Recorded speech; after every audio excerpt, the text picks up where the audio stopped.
తెలంగాణ ఉద్యమంలో క్రియాశీలకంగా పనిచేసిన శ్యామ్ ప్రసాద్ రెడ్డిని కాళేశ్వరం అవినీతి కేసులో ఇరికించి చెర్లపల్లి జైలుకు పంపాలని సీఎం రేవంత్ రెడ్డి యత్నిస్తున్నారని కేటీఆర్ సంచలన ఆరోపణలు చేశారు.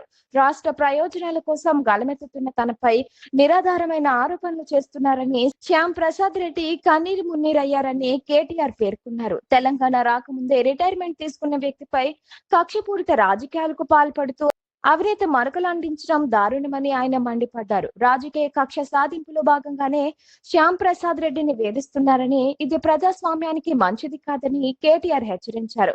ఈ ఘటన ఇప్పుడు రాష్ట్ర రాజకీయాల్లో తీవ్ర చర్చనీయాంశంగా మారింది. అసలు నిజమెంతో వేచి చూడాలి. వాతావరణ నిపుణులు చెప్తున్నారు ఎల్నినో వచ్చిందని, వాళ్లకు బెల్ట్ ట్రీట్మెంట్ ఇవ్వాలి అంటాడు. వాతావరణ నిపుణులు కరువు వస్తుందిరా అంటే వాళ్ళకు బెల్ట్ తోని కొట్టాలి అంటాడు.